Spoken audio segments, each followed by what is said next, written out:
Vamos para mais um momento de aprendizado. Antes, queria te perguntar uma coisa. Como você está aí do outro lado? Como é que está o seu desenvolvimento? Como que você tem encarado esse processo? Está motivado? Está encontrando os motivos para prosseguir? Porque entenda, para a gente avançar, a gente precisa de ter motivos. Para o comportamento, ele precisa de um motivo para se sustentar. O seu grande motivo, o seu e do seu parceiro, da sua parceira, é o quê? É construir um relacionamento sublime, para que assim a vida se torne mais potente, se torne mais feliz, se torne mais vivível, se torne mais vibrante. Vocês têm esse motivo em mente? Então, é super importante, a gente está aí na metade do nosso caminho.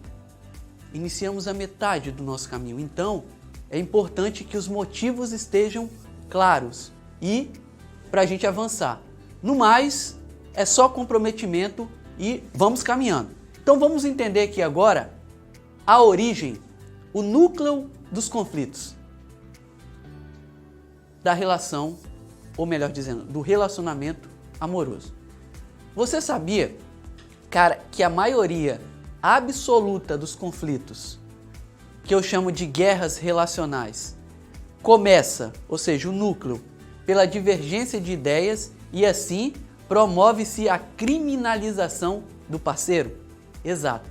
Criminalizar neste contexto significa acusar e sentenciar o parceiro. Ele é culpado. Ponto.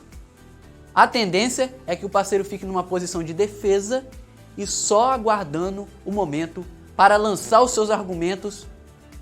Crueldade é diferente de sinceridade.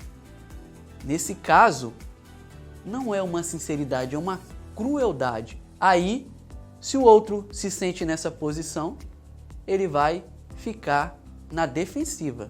E o conflito vai se transformar num confronto e o confronto numa guerra relacional, em que um tenta anular o outro, um tenta destruir o outro. Mesmo que isso aconteça de forma inconsciente, a tendência é que esse processo de destruição e de autodestruição aconteça. Qual a consequência? Como nem o parceiro, ou seja, o acusado, e nem tampouco o advogado de acusação, ou seja, aquele que criminaliza, darão o braço a torcer, o inferno relacional é criado. O inferno relacional é criado. Segue uma técnica que irá te ajudar na comunicação e assim apagar a fogueira do conflito. Ao invés de criminalizar o que o parceiro fez ou falou, narre o que aconteceu e como você se sentiu. Por exemplo, se você acredita que seu parceiro ou parceira não tira tempo para vocês saírem, para vocês se divertirem, ao invés de você dizer, você prefere os seus amigos a ficar comigo? Por favor, diga, quando você prefere sair sempre com seus amigos, eu me sinto em segundo plano, eu me sinto triste. A primeira frase tem um teor de acusação e criminalização. Ela alimentará o conflito, pois a tendência é o parceiro buscar se defender. O objetivo último é punir o parceiro. Aqui, ninguém se responsabiliza, pois a culpa é sempre do outro. A segunda frase, todavia, tem um teor de narrativa e de responsabilização. Ela alimentará o diálogo e a compreensão. Deste modo, o conflito tende a nem iniciar. O objetivo último é resolver o problema juntos, como um casal. Aqui, ambos se responsabilizam pela parte que os cabe. Os conflitos sempre existirão, pois como nós bem sabemos, as pessoas são diferentes e têm dificuldades diferentes, têm perspectivas diferentes. Portanto, haverá divergências. Entretanto, isto não é necessariamente um problema.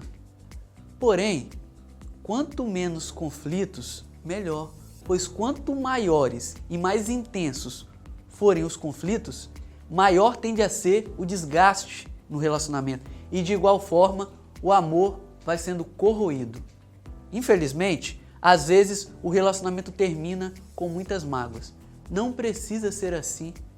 Se o que foi discutido até aqui tiver feito sentido e estiver disposta a ter uma conversa com seu parceiro, parceira, você estará dando um excelente passo no caminho de um relacionamento saudável, duradouro e enriquecedor. Para concluir, não é o que você diz, mas como você diz e as suas atitudes posteriores ao que você diz que contam. Atente-se para o tom de voz, se é autoritário e arrogante.